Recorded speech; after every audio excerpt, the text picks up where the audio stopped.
Um,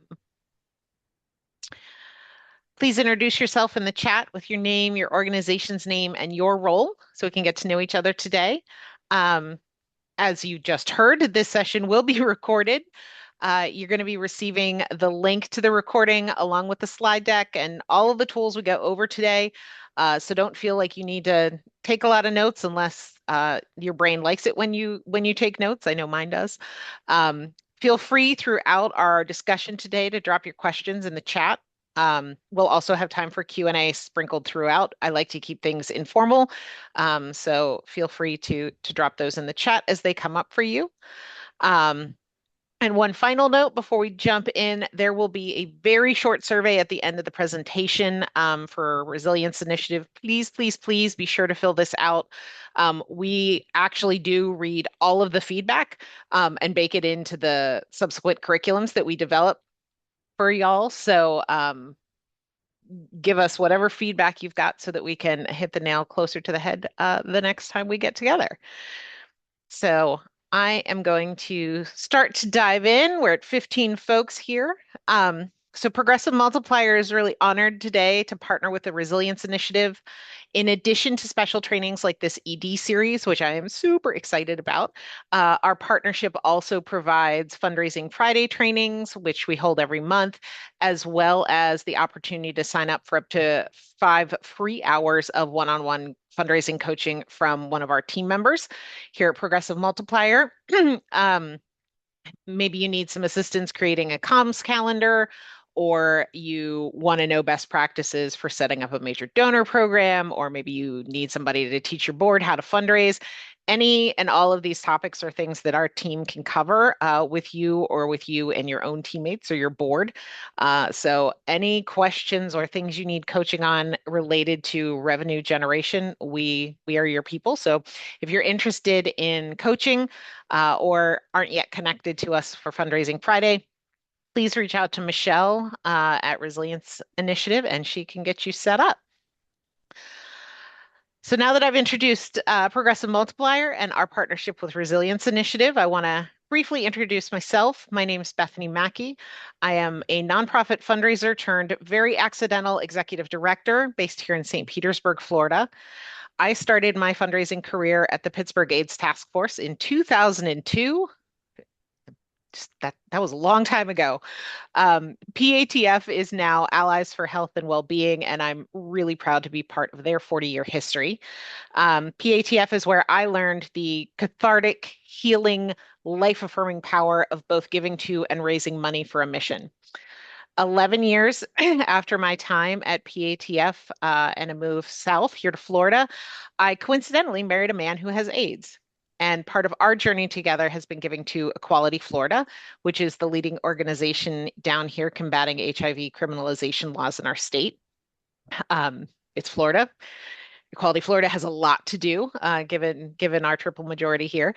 Uh, so when I started at Progressive Multiplier, I had a total full circle surprise moment when our founding executive director, Phil Radford, told me that Equality Florida was going to be one of the grantees I'd be working with. So getting to know groups like Equality Florida inside and out has really prepared me to succeed. Phil is the ED almost 4 years ago now. And being an ED of an organization that gets to help groups like yours get better at that cathartic, healing, life affirming thing we call fundraising is really my dream job. So I'm incredibly honored to be here today talking to you about my two favorite things, fundraising and EDing, and appreciate you giving me all the opportunity to be your trainer today. And to get to partner with my colleague, Valeria Sosa Garnica, who is going to be my producer today. Hi everyone, I'm Valeria Saganica. My pronouns are she, her. As Bethany said, I'm going to be Bethany's partner and producer today. And did I say my title? I don't think so. Senior Director of the Convergence. I'm super excited. It's going to be a really, really fantastic training. And I'm just really pumped to be here. Awesome. Thanks, Valeria. So, first thing I want to do is ground us in how this series came about. Um, so, I took over from Phil, who was our founding ED, and he had been the executive director of both really small Chicago area nonprofits to giant organizations like Greenpeace. So leading was in his nature. He was great at it. So while he took a lot of care in my transition, in terms of handing over relationships, all of that kind of thing, the man never gave me a job description. And I'm a girl who really, really needs structure, as Valeria can tell you. So I went Googling for a job description and happened upon George Gale's letter to a new executive director, which he had written when he was stepping down as the ED of People's Action. And of all the ED job descriptions I read in my truly frantic search, this is the thing that I found that best describes our jobs. At the end of the day, as the executive director, you do three things: inspire people to reach for the stars, grow and align your forces for battle, and raise the money to pay for it. All the rest is how you do it. So, vision, people, money, in that order. Now, this is a fundraising training, right? So, you may be asking, why is raising the money third on that list? It's because inherent in that raising money math is your vision for the org and how you want to invest in all the people it's going to take to bring that vision to life. So the math and the fundraising, that's really the receipts for how you honor your vision and your people with action. So the fundraising is actually an integral part of the strategic picture. Now, I'm still a baby ED. I will turn 4 as an executive director in November, but I feel like I have got enough lived experience now that I can share my own point of view. Um, and this is meant in no disrespect to George, who is an amazing human being. I don't think that the third leg of our job is just about raising the money.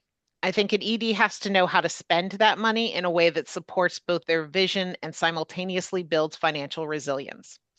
So, my edit to the third leg of the stool for our job description is that I believe we raise and steward the resources to power our own vision on our own terms. Does that sound accurate to y'all? Mhm. All right. So, of our three jobs, how many of you have been sufficiently trained to do each of the three? Please click all that you have been trained to do.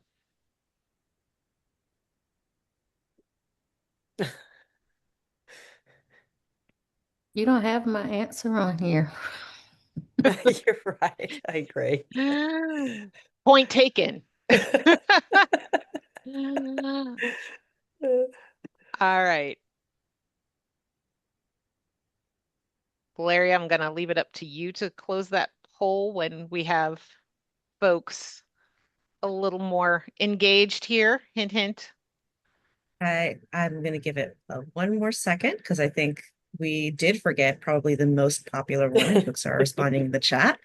Um, so I will give it 5 more seconds because I'm adding the math really quick and we're just about at 100% folks submitted and folks responding in the chat.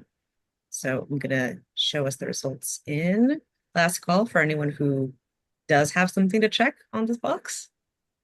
All right.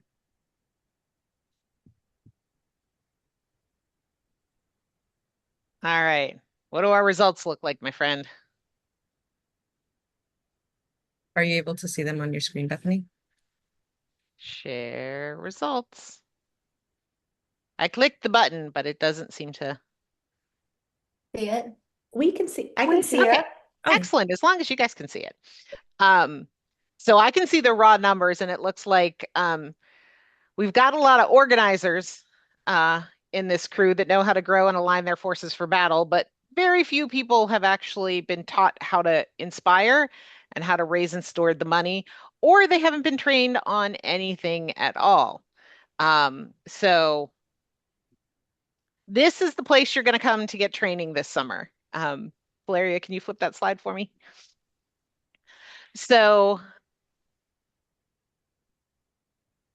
we know that most EDs are not trained equally in all three, some of them not at all. Most of us probably have a home base where we feel more comfortable in one of these disciplines than the rest of them. For me, that's raising the money because I'm a lifelong fundraiser. One of these roles we maybe have learned by necessity. Um, for me, that has been the organizing the forces. And then one still really feels like a stretch. For me, that's the inspire part. So that's why this four-part series really exists. We're going to start with the inspire part. So how you hold the vision, the story, and the direction. Our next class will be how we grow and align our forces for battle. So how you build the people power, the board power, staff alignment, and partner alignment needed to move and resources the work.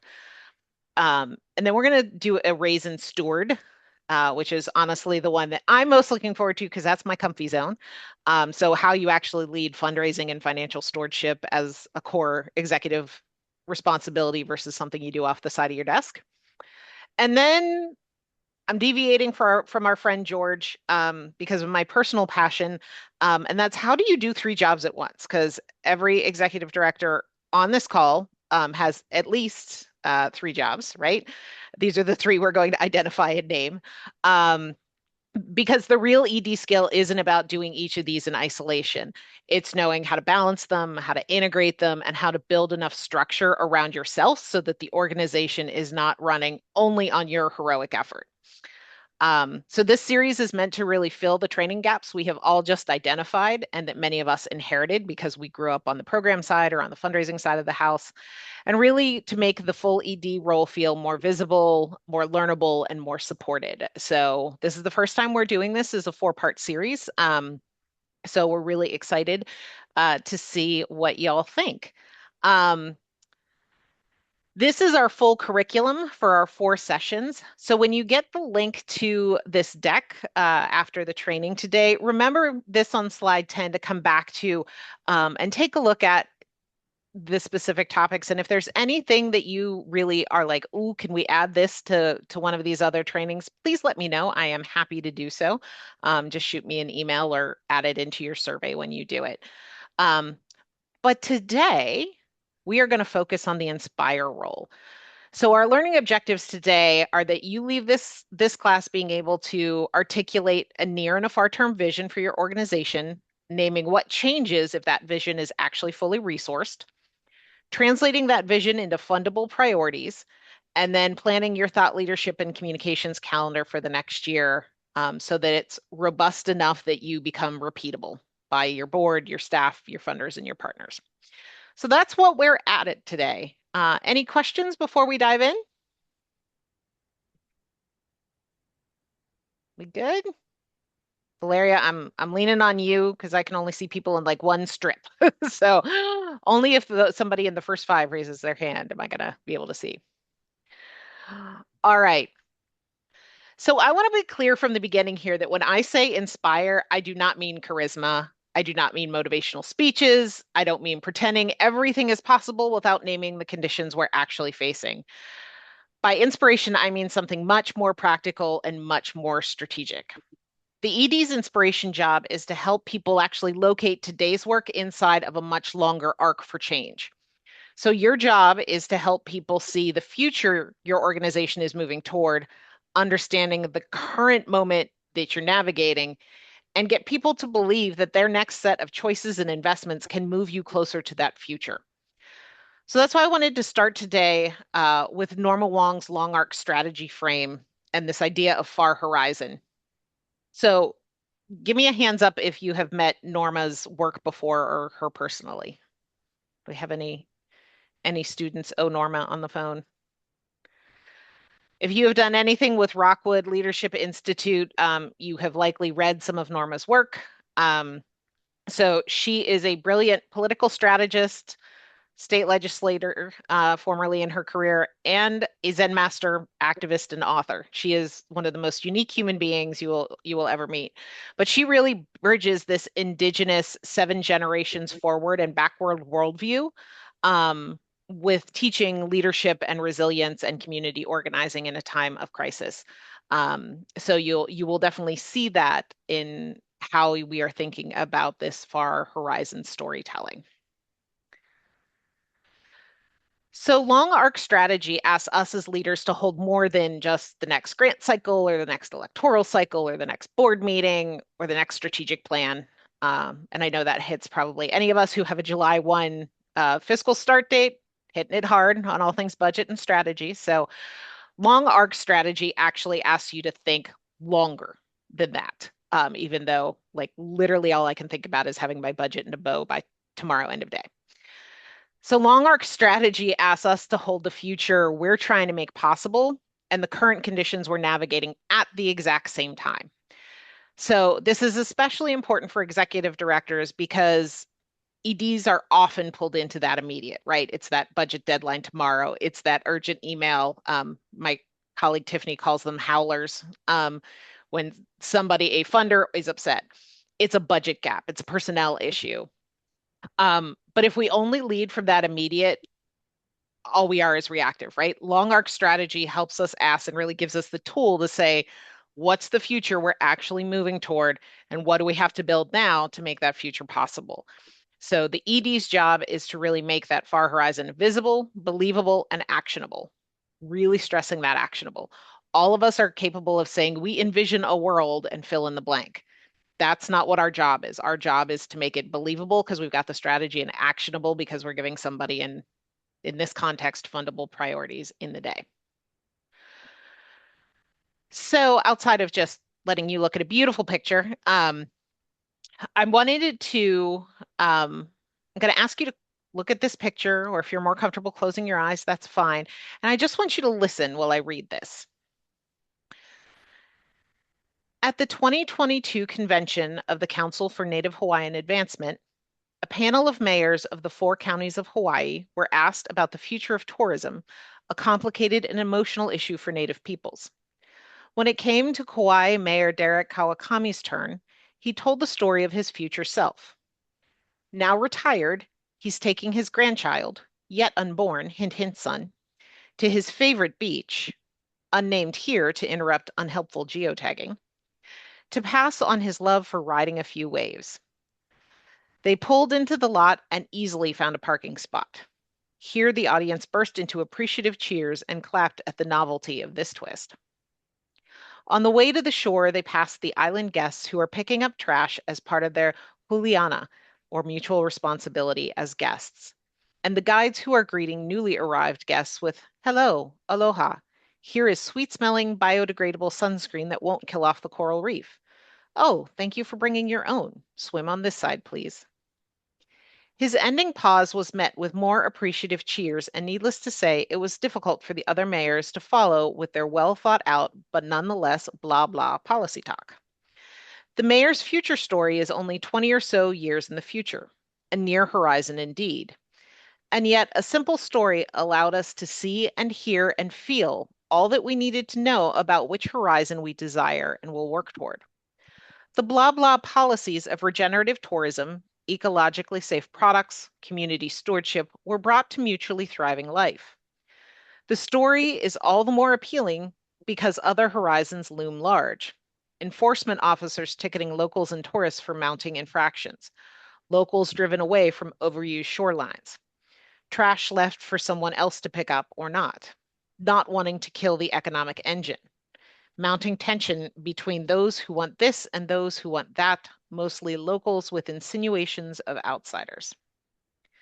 We have tendencies to see, hear, and feel the future as a simple trend line. When we are pessimistic, the horizon is murky, dark, and every doomsday prediction come true. When we are optimistic, the horizon is crowded with the many things we are optimistic about. If this or that is the horizon we see, hear, and feel, then this or that is the horizon that will come true. Our choices and our actions will carry out our predispositions, including the ones we dread. Instead of a predestined trend line, think of and experience the future as the living story that descendants live in which they describe how ancestors imagined it and then made it true.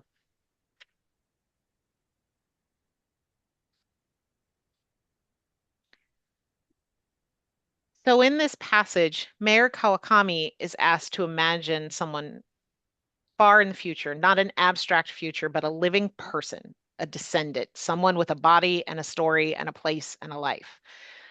So that person looks back and recognizes that the world they live in did not appear by accident. It was imagined by ancestors and made real through choices and discipline and work. That is the important part for us as EDs. The future is not just predicted, but created. And that creation requires both imagination and hard work. That is strategy, is the plan between the imagination and the hard work. So before I ask you to work with your own organizational vision, we're going to practice with the mayor's narrative. Any questions so far? Just want to make sure I'm not just breezing on through. All right. The mayor's story is really useful because it doesn't begin with one of our programs, right? It doesn't begin with a budget. It doesn't begin with a deliverable or those things that we really organize our thoughts and our life around. It begins with the far horizon. Then it makes the far horizon human. Who's living in that future? What's changed for them? What are their ancestors have the courage and discipline to imagine and make true? So it brings the responsibility back to the present. If that future is possible, what do we have to do today? And finally, it brings us to strategy. What has to be built, resourced, and sustained to move to that future? So this is exactly the arc that an ED has to make in fundraising and communication, from future to people to present responsibility to fundable work every time. So I'm going to ask you to read this passage again on your own, and I know Valeria has linked the PDF in the chat.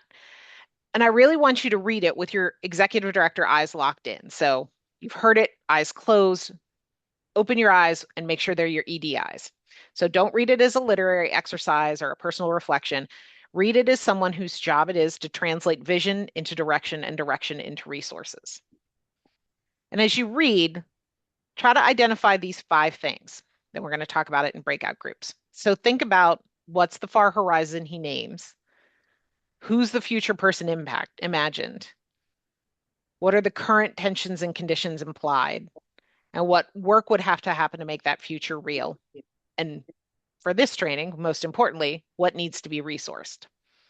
Because this is the exact same move you're going to make with your own organization story in a little bit. Could I ask a question? Absolutely, Whitney, go ahead.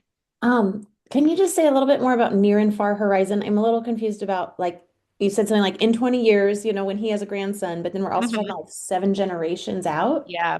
And so when you say what is the far horizon, are you talking about just him as a grandpa? Or are you talking about something like 7 generations out? So in this story, it is a nearer horizon, right? It's only 20 years. It's not 150 years. But depending on your organization's far horizon could be anywhere in that stretch. Okay. It's not next week. It's not next fiscal Hmm. year. Hmm. So for the purposes of this, we're talking about a 20-year in the future horizon, but that may not be the case when you think about what the vision is for your organization. Thanks. Sure. Any other questions? All right, we're going to give everybody a couple of minutes to read, and then we are going to break out into trios. So let's put 2 minutes on the clock here.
We were Uh, just right about 2 minutes. all right, y'all, let's bring it in.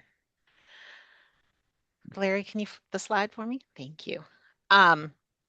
Okay, so now that you've had a chance to read that on your own, do a little prep work, we're going to split you into groups of three and let you decode that narrative together and riff on your ideas. So these are the guiding questions for you to take into your trio. What is the future? What future does the story point towards? What makes the future human rather than abstract? What responsibility does it place on leaders in the present? What work would need to be funded? And most important part of the day, what's the one sentence a fundraiser could actually use?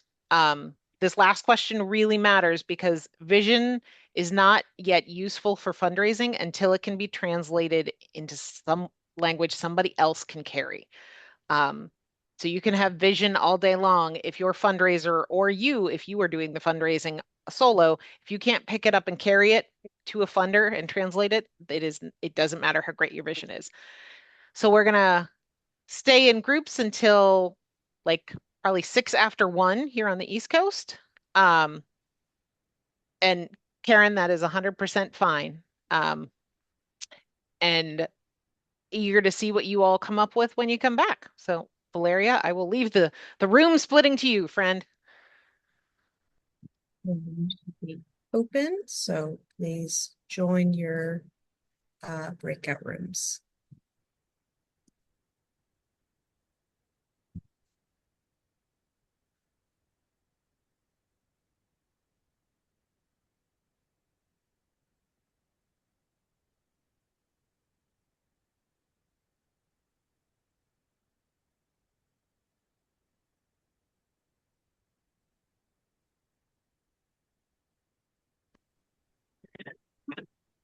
Mom, hold on here.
Bethany gave me a 3-minute warning at 1:03, and once it hits 1:06, I'll click close rooms. That sound good?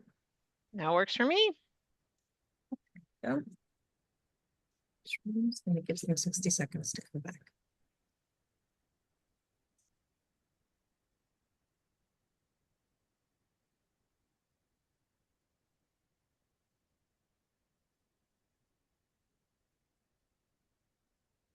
Oh, I love it. Folks are still talking. You want me to keep on this slide, or we go ahead and move to the next? If you want to give me the next one, that would be awesome.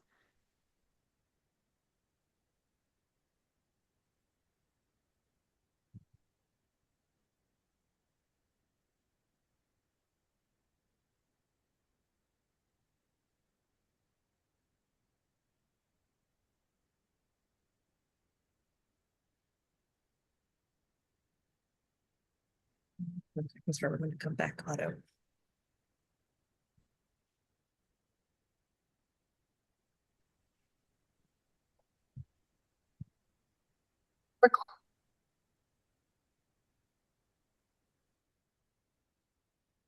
All right. Welcome back, everybody. Thank you. All right. Hopefully you had great conversations. Um, so what I'm hoping is that this is the bridge you noticed, that the mayor does so brilliantly, and sets this up for then talking about, in his case, state allocations to different funding needs.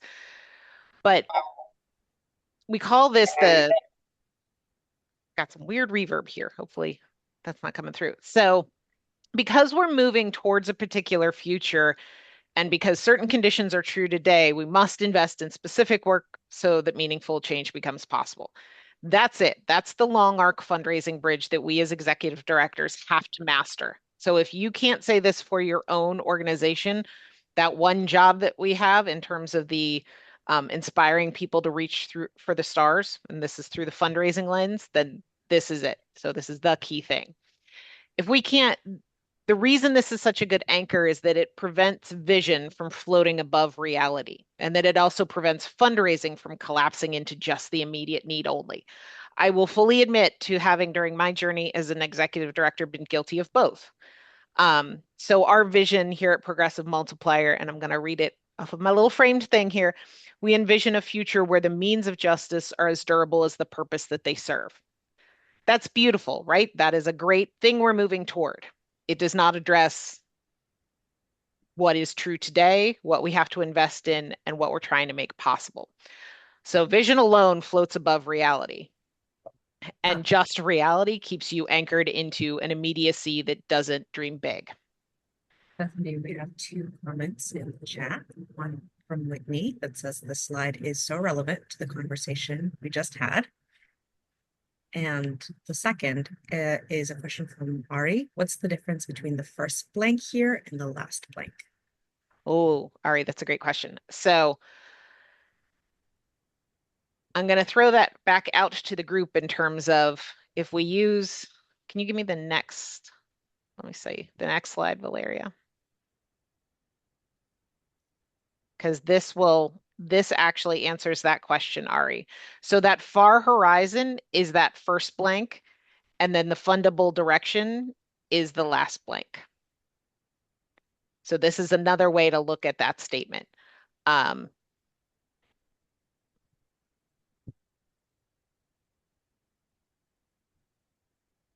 you can also look at it, Valerie, as the first blank is what you do want, and you can do it either way. Like, remember that far horizon of possibility, it's either optimistic or pessimistic. You can actually frame it in either way.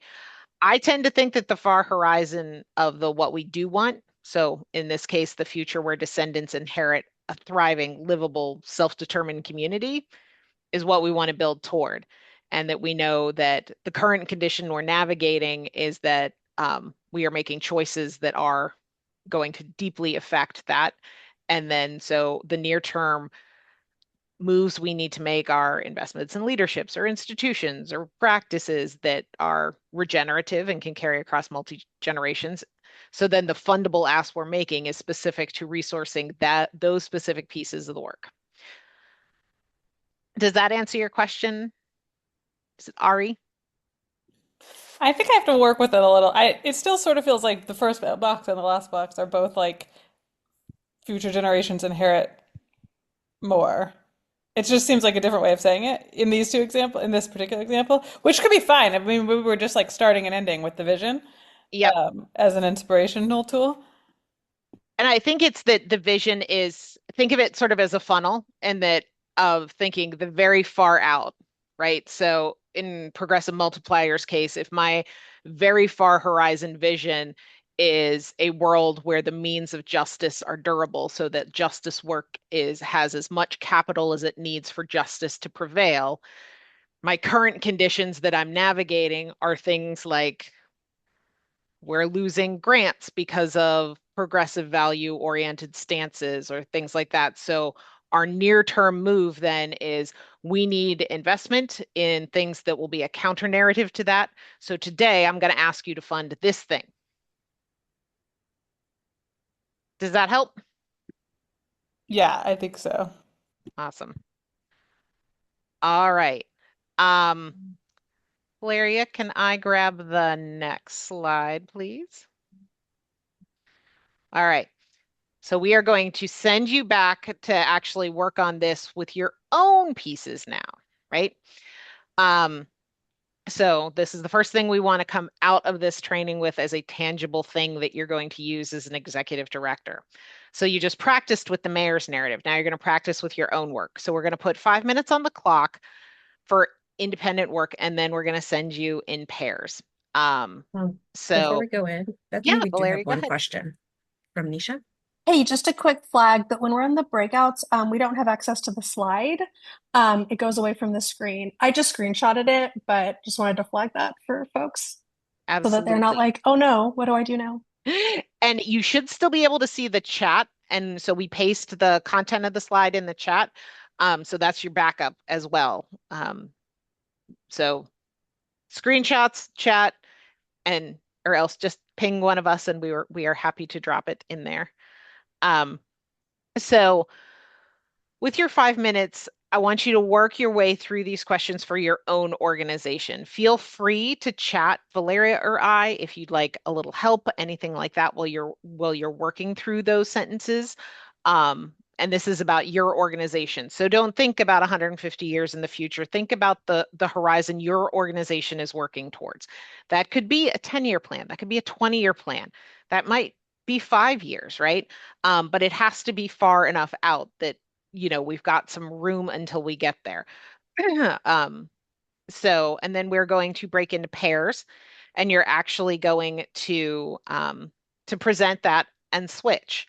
So partner A will have 2 minutes to name their far horizon, who lives inside it, what has to be resourced now, and partner B is going to be listening as if they are a board member, a funder, somebody who the ED has to actually convinced that this horizon is worth investing in, and here are the steps to get there. So I'm going to put 5 minutes on the clock, let you work through these. Feel free to chat Valeria or I if you need help, and then we're going to send you into 5 minutes of pair share so that you can practice on each other and switch roles and get a little live feedback. So we'll take 5 minutes so that you can work on completing these sentences before you engage with your pair.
3 more minutes for folks and individual reflection.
All right, y'all, let's bring it back in.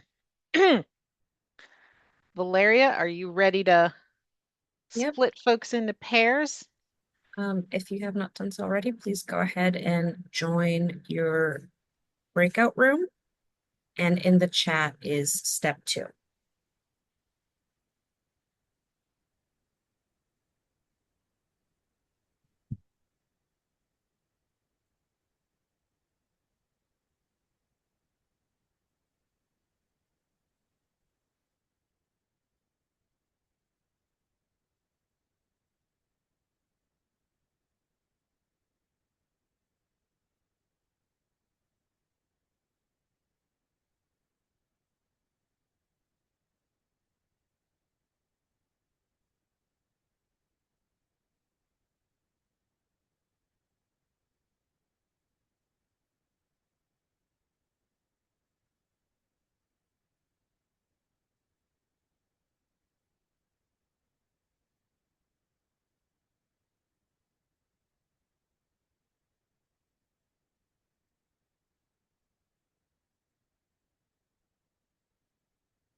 Okay, folks have 60 more seconds to finish up their conversation and come back to the main room.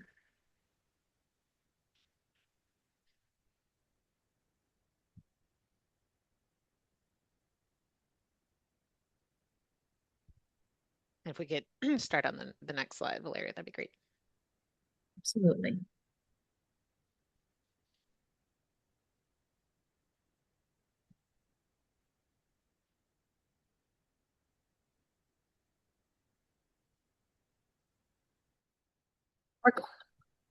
Welcome back, everybody.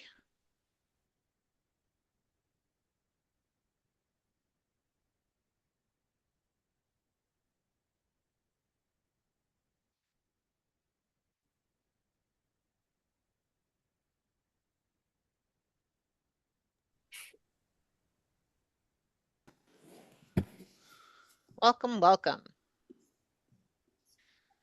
Thank All you. right. We have everybody back. All right. So, anyone want to share observations or have questions they'd like to discuss about starting to get into that fundraising bridge for their own organizations? We found it a really, really useful framework. One thing that I think I struggled with, I will just speak on behalf of myself, was really trying to figure out like what to put in there because when I was talking it through, it got really, really long. And so knowing Uh-huh. exactly what messages to hit for what people can be a little bit challenging sometimes, but I really like the framework. Great. And I'm definitely hearing everybody on the not enough time. Um, so thank you for since you guys are the first people to go through this curriculum, giving me those notes. I'm furiously typing them in the notes for the next time we do this. Um, Question, what do you mean by the people who will live inside that future and also the near-term moves we must make? Okay. So when we talk about who lives inside the future that you describe in your far horizon vision, like there are lots of folks, if you think of the mayor's story, he's talking about his grandson, he's talking about tourists, he's talking about locals, all living in that future together in a certain relationship to one another. So for us here at Progressive Multiplier, we exist right now to help movement groups with their fundraising. When we talk about our far horizon vision, where we see financial capital having a completely different relationship with justice, the folks we're talking about who live in that future are the communities who are often marginalized when it comes to justice. We are talking about the organizations who are working in and with those communities. We're talking about policymakers, banks, people that control like capital stewards. So there's not just one answer, and the answer is going to be different for each organization on the phone. Um, does that answer the first part of your question, Farima? Yes, perfectly. And then in terms of near-term moves, so I keep using us as an example just because that is my area of expertise as an ED at Progressive Multiplier. But it's so our near-term moves are things like what's in our 3 to 5 year strategy versus some of the bigger dreams we have to reach that far horizon that likely are going to be towards the end of my career in 20 years. So the near-term moves are things like um, we are diversifying away from philanthropic revenue, right? That is a 3 to 5 year plan for us versus being completely independently funded in 15 years, that sort of thing. Um, Great questions. Any other questions or things people want to lift up about the easy or hard of this particular framework?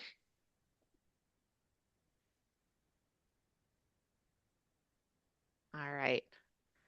Valeria, can we keep moving on here? Okay, so now that we've practiced seeing the far horizon through the mayor's narrative and begun naming the far horizon for your own organizations, we're ready for the ED's next move, which is translating that vision into fundable priorities. Anybody else in budget season right now? And fundable priorities are literally the thing you're dreaming about 24/7 and breaking them into spreadsheets and codes and all the things. So translating that vision into fundable priorities is just like it is core EDing. So a fundable priority isn't just a program, right? It's not just a budget line. It's a piece of the vision that you can actually have a resourcing conversation about. And it's a piece of the vision that can be resourced. It may be multiple programs, it may be different things, but the fundable priority is the how you talk about it. So the basic structure is we're seeking investment in something so that something can happen, leading to this meaningful change that hopefully gets us closer to our far horizon. So if you can master that arc, that gives your fundraiser, your board, your donors that super clear bridge that you're asking them to walk across with you. So they can see the relationship very clearly between money and the mission. And it doesn't just become about the dollar signs, it is the investment in this real, tangible priority that's going to make this happen that leads us closer to our far horizon. So I wanted to give some examples here. So I want to be really clear that this isn't about avoiding general operating support. We all know we need general operating support desperately. But the way we describe it matters. General operating support is not visionary, right? That's an accounting term, basically.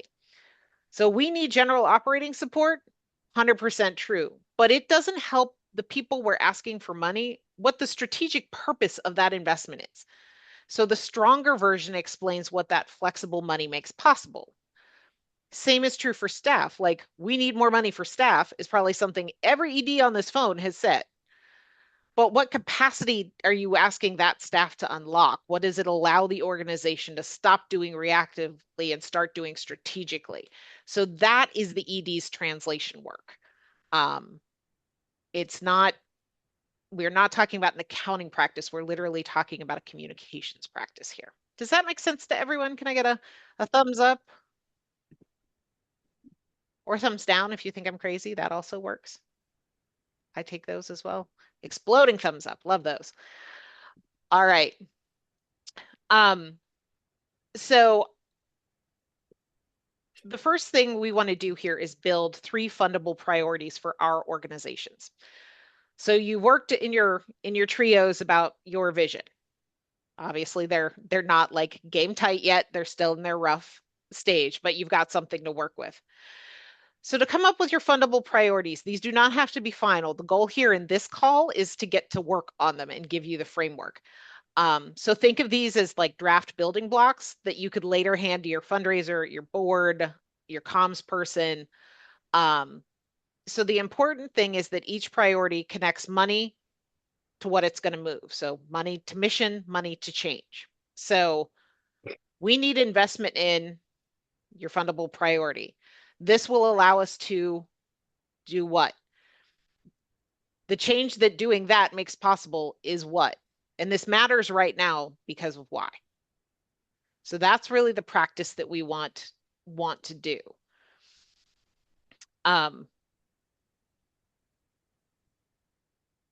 Any questions there about that framework? So you can see where this is a very building block kind of presentation. So Mallory, doing mid-year reporting. Yes. Tell us about mid-year reporting. I was just like, when you said, or is anyone focusing on the budget? I was Budget, like, yep, doing mid-year reporting right now for some funders. Everybody's either mid-year reporting or they are budgeting, any of those things. And this, when you think about how many grants you write on or reports to the board, this is the framework, right? This is how we talk about we need investment in that'll allow us to do this and the change that this makes possible. And then the same framework works for you invested in this. It allowed us to. So you can use it on the front end or the back end. And this seems silly, right? They're like little Lego blocks. But if you build these out for each one of your fundable priorities, you essentially have the narrative spine for every grant report that you need to write. So think of these as like replicable little Lego blocks that you can stick together however you need to for your communications needs. Valeria, can I get the next slide? I promise you're going to get to practice your fundable priorities, but we're going to do a little talking here first. So, one of my my mentors said this to me, and it stuck so hard because it's the thing that I am worst at.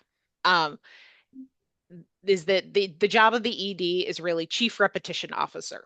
You know, we always talk about EDs are the ones who should be having these grand visionary plans and all of that.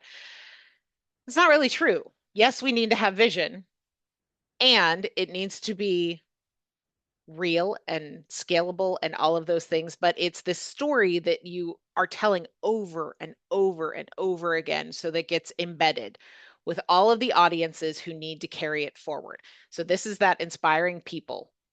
So you've got your internal audiences and your staff and your board. You've got your external supporters, donors, funders, investors, however you make your money. You've got those sort of business to business partners that you're in coalition with, other nonprofits. Some of you have very media forward programs, and all of you likely have constituents, whether it is a member of a community or in our case, you all are our constituents as movement leaders. So one of the least glamorous parts of executive leadership is repetition. So you're going to get tired of saying these same frameworks over and over again. And that is normal. So because we as EDs are going to live with the vision that we have longer than everyone else. So to put this in perspective, I have been the ED for 4 years. I've been at Progressive Multiplier for 7. And Valeria has been with us for almost 3 years, which is crazy to me. And so I have lived with all of this double the time that she has, and EDs tend to have longer tenures than the rest of the staff. So you're going to have to repeat this vision and make sure it's embedded with everybody who can help you with your resourcing. So the end goal is that somebody can carry it forward. So staff should know where the organization is going. Board members should know how to open a conversation using these Lego blocks. Funders should hear consistent themes from you year over year. Partners should understand how your direction connects to theirs, so they know you're not being flaky and, you know, switching games on them year after year. So repetition isn't redundancy. The repetition is how the vision becomes shared. That took me a hot minute to actually truly understand, because I was like, oh my God, I keep saying the same thing. And it's just now starting to break through to the point where I would say we have real allies as a 7-year-old organization. So I just, as we think about these, you know, individual little blocks, that this is really important that they are, you don't need 20 sets of fundable priorities. You need like 3 to 5 that you talk about a lot. Does that make sense to everyone? Can you give us, I mean, I know this may sound very tedious, but No, like go for a it. couple of examples of what you would call fundable priorities. Absolutely. Okay, so the fundable priorities. First, I'll put this out to the group. Does anybody want to talk about their fundable priorities? Because Progressive Multiplier, while it's my favorite story, it may not be everybody else's.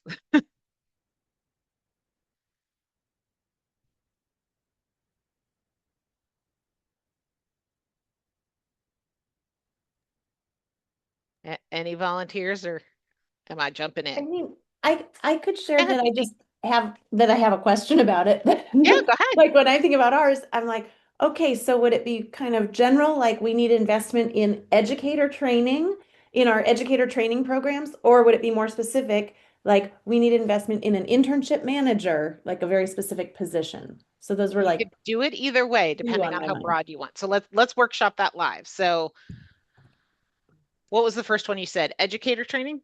Yeah, Okay, so you need investment in educator training. What will it allow you to do? that would allow us to train more educators to use school gardens in their To, schools. to use school gardens in their school. Mhm. So what change does having more school gardens in schools make possible?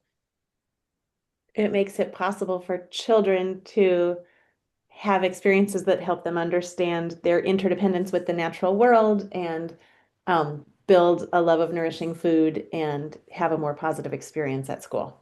And why does this matter now? Like right now? Because for multiple reasons, but we need Pick the ecological strongest. literacy to meet the moment for the ecological crises that are happening. Children need health and a healthy relationship to fruits and vegetables in order to combat the big health crises that are happening across our country. Social emotional well-being, same, Yep. and joy and love of learning. There's a lot of disengagement, and this is a great way for students to discover their love of learning. Perfect.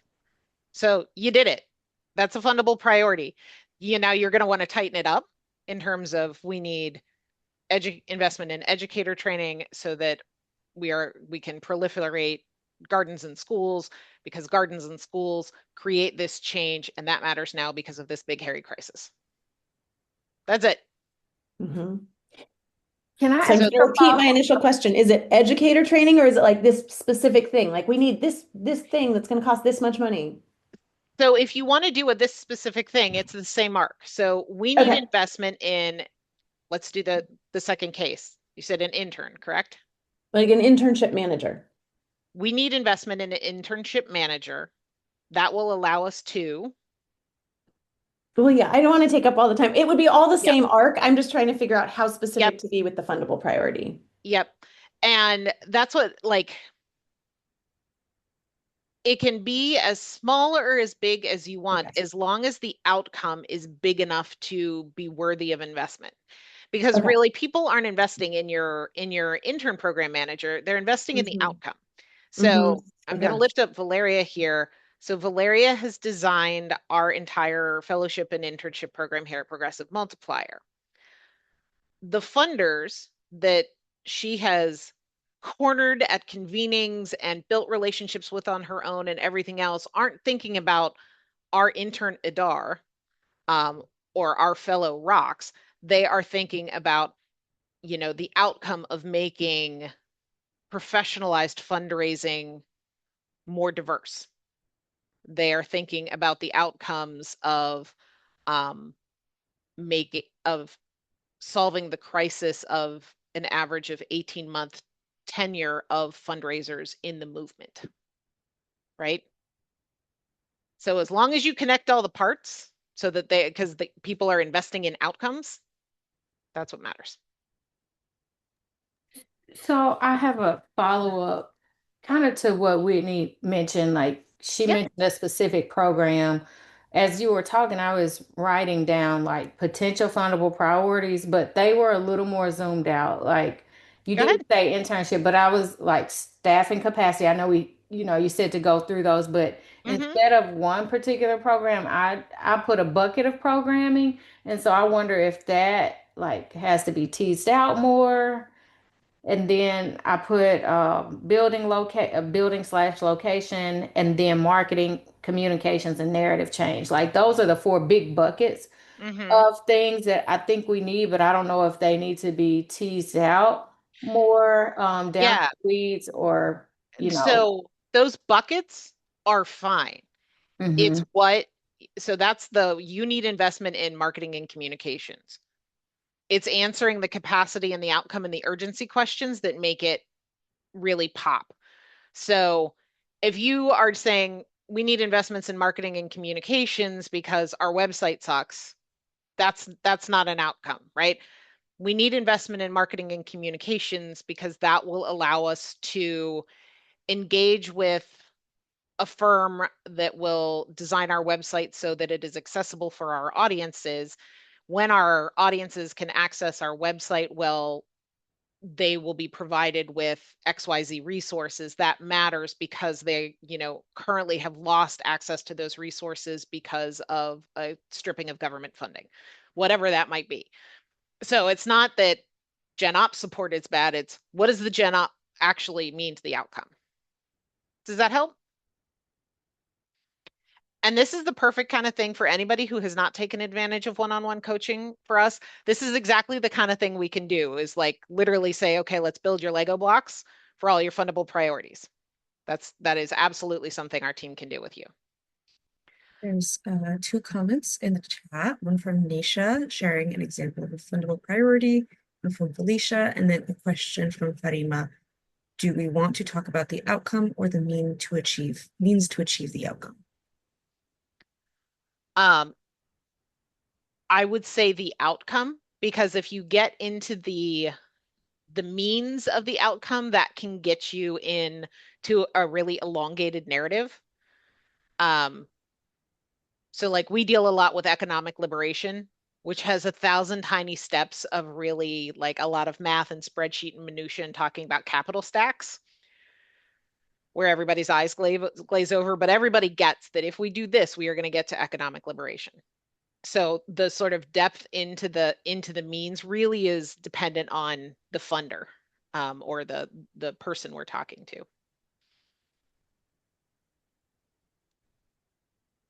Prima, does that answer your question? Yes, it does, because I saw that with the example, you are talking a lot about we need an intern to be able to do that. And I was like, do we need an intern or do we need to achieve that? Got it. Yeah, so it is somebody wants to fund what is achievable, and your strategy is, you need to get them to have faith in the fact that you're going to take them to the far horizon through your strategy. Okay. I'm just doing a chime check here. We're running a few minutes behind. Okay. So let's hit slide 27, Miss Valeria. Thank you. You read my mind. Okay. So once you have the sort of framework of the bridge of vision to fundable priorities, you've got the fundable priorities outlined. You have embraced the fact that you are going to have to talk about these day in and day out for years as an ED. That's your job. You now have to build the framework in which you communicate. So building that thought leadership and communications rhythm. This is not an occasional blog. This is actually building the infrastructure to give you the option to be able to make that message repeatable. So it's not a marketing tool. This is a fundraising and alignment tool. So it should help you decide what story you're telling right now. What are the moments where people are paying most attention that you need to be there? Who needs to hear this story? Who should tell it? Because sometimes it's not you. It often is because you have the positional authority, but sometimes it may be a program person. It may be a programmatic recipient. Those are always on the table. And how does this story connect to fundraising? So this, by no means does this mean you write every email or every social media post, but you as the ED have to shape the narrative arc. And this is what I would say is probably one of the number one problems that folks come to us with, is that the executive director is not stepping into this shaping the narrative arc role. And I get it, because it's time consuming and it's hard. So it's that thing that is important but not urgent, so it always gets pushed. That has certainly happened to me until I finally said, I need help, and actually got some resource behind this, because I can certainly write and all of those things, but I didn't have the time. So I actually had to relook at our capacity for me to be able to do this fundamental piece of my job. So the first thing that you want to do is build what we call a story spine. So it is your messaging architecture. And it's really just these 4 pieces. So it's this year, we need people to understand this. You may have the same story for 3 years running, but it's good to look at it annually, because remember that budget is annual. You're defining fundable priorities annually. So that's where that connection of the annual gut check of what's the story we need people to understand this year. Then those 3 sort of proof points, those fundable priorities on repeat, and the proof that your strategy is the one who can get you there. Where you specifically want to tell this story. Is it at conferences? Is it at, some day of action? Is it, do you host a day on the hill? Is it at a conference? Whatever that might be. And then who in your story besides you needs to be able to tell it. So that's sort of the framework for the story spine. This is how the vision becomes what we call portable, that you are not the only one who can answer these, but my goal as part of my work this year is that Valeria, who often represents us at conferences, or Bria, who also is our director of growth and fundraising, that they can take this story as easily as I can and make it portable and go out and evangelize it. So we have put together, since we only have 9 minutes left, which is mind-boggling. You want to flip the slide for me, Valeria? We have put together a worksheet for you to do this ED storytelling planning. Again, this is a great thing to bring to a one-on-one coaching section. Valeria has put together, it is a progressive multiplier.fund/ED-toolkit that has links to all of this good stuff. And I know Valeria's thrown that in the chat. So there you will see this worksheet. You will see this deck, correct, Valeria? The deck and the training. You will have all 4 decks and trainings when we are done with the series, and all of the other tools that are coming up to this. But again, highly recommend, if you have not taken advantage of that coaching offering, this is a great thing to work through a coach with Progressive Multiplier staff on.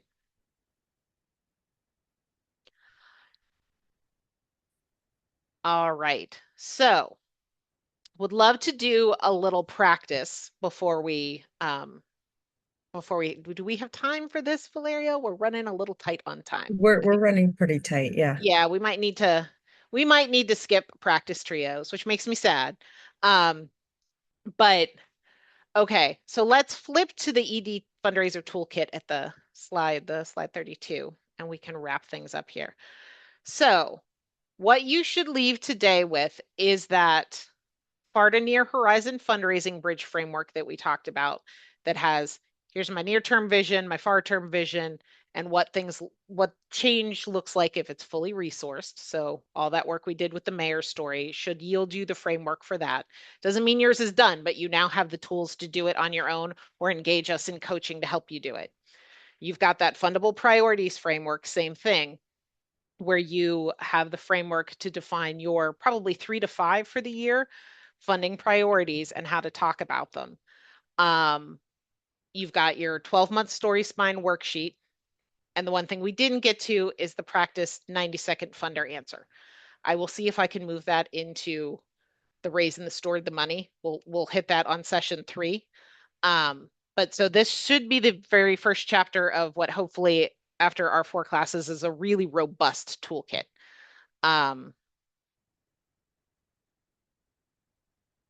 Any questions or discussions about what we've talked about today?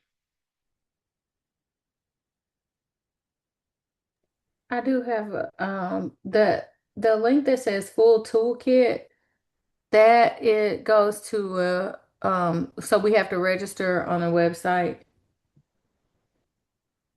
Valeria, did you It's a link pre-register on everybody? it's on the Convergence. I can make sure everyone is pre-registered. Okay. So if you have not registered for our Convergence, we will make sure that you are registered. And just a plug for what is there. So our Convergence has probably 200 odd trainings at this point, dozens of downloadable toolkits on mid-major donors, sustaining donors, planned giving, you name it. Case studies from all the groups we've worked with. So it is a veritable treasure trove for anybody who is an ED, a fundraiser, or both. So so please check that out. And if there's something you're desperate for and don't see, let us know, because we're always developing new things. So thank you so much for spending your afternoon with us. I really hope you will be here for the other sessions. Blair, can you pop up that last slide for me, my friend? So our next session is next Thursday, and that's going to be about growing and aligning your forces. And we'll do similar where we're actually building into the toolkit for you. please, please, please take the survey and let us know anything that you want more of, less of, or what we can hit on in the upcoming 3 sessions that we're going to do. Any last questions or parting thoughts? Just for Lori and for anyone else who is wondering, yes, we'll share a recording to this training and all of the other ones. So please register for the other training so we can make sure to get those recordings into your inbox, whether you attend or are unable to attend. And Whitney, I'm glad that you have found the resources user-friendly. Yay. All right, y'all. Thank you so much and have wonderful afternoons. Take care.